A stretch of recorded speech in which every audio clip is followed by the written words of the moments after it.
వచ్చే శుక్రవారం 7 గంటలకు మంచి ముహూర్తం ఉందమ్మా.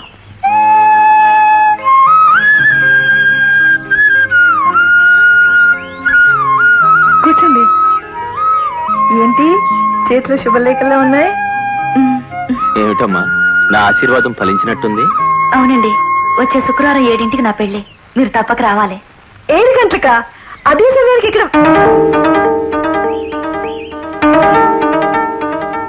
సారీ పావని, అదే టైంకి నాకు ఇక్కడ చాలా ముఖ్యమైన పని ఉంది.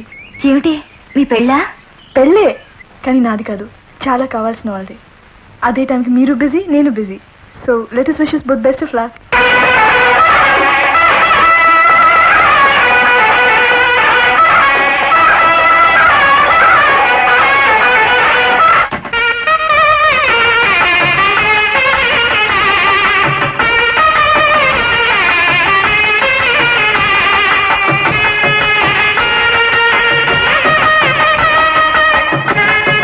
నిర్మల, నా మనసులో మాట ఈ రోజు సాహితికి చెబుదాం అనుకుంటున్నా.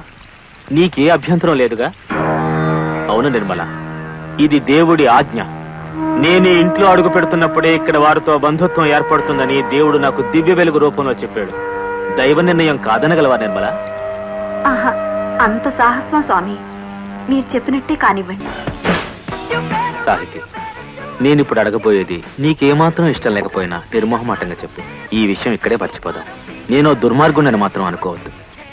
మీ అమ్మ ఇప్పటి వరకు జీవితంలో ఏనాడూ ఆనందం అనుభవించలేదు, అవునా?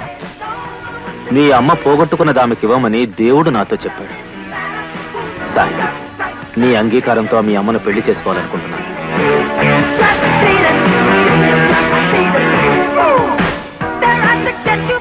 అమ్మని అడిగారు అంకుల్.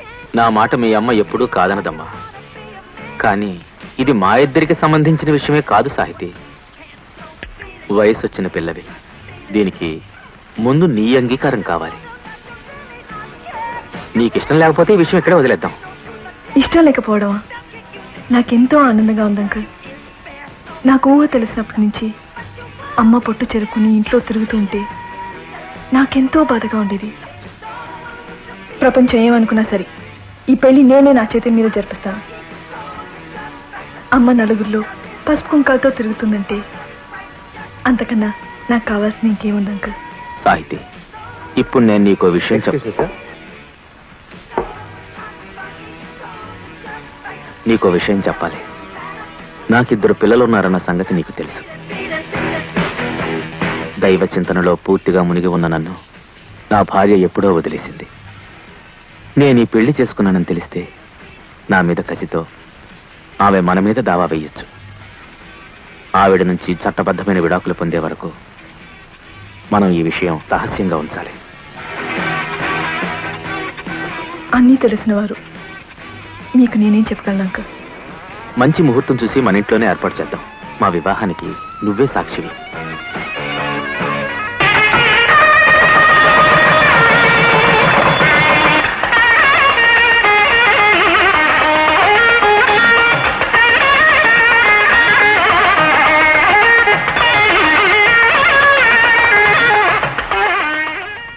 Thank you baby.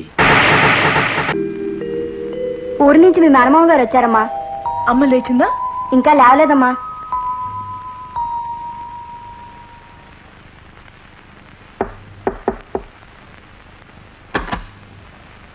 మామయ్య వచ్చాడమ్మా. మామయ్య వచ్చాడా? వచ్చేస్తున్నాను, ఒక్క నిమిషం. వచ్చేంతసేపు అని మామయ్య? ఇప్పుడేనమ్మా, ధాన్యం తాలూకు డబ్బు ఇచ్చేద్దామని వచ్చాను. అమ్మ లేదా? ఇప్పుడే వచ్చేస్తుంది. నీ కాఫీ వద్దమ్మా, నాకు చాలా పనులున్నాయి. వెళ్లే ముందు ఒక్కసారి ఆశ్రమానికి వెళ్ళి ఆ ధర్మహంస గారి దర్శనం కూడా చేసుకుంటాను.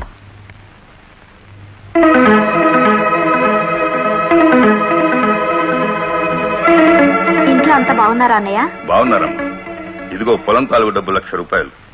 నాకు బస్ టైం అయింది, వస్తానమ్మా. వెళ్ళొస్తానమ్మా సాహితి.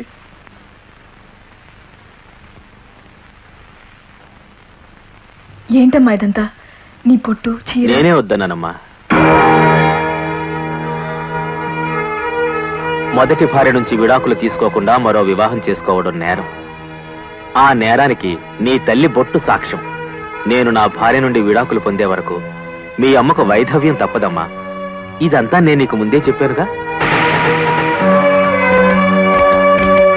నేను ఇదంతా చేసింది మా అమ్మని బొట్టుతో చూడాలని. కానీ అంకుల్,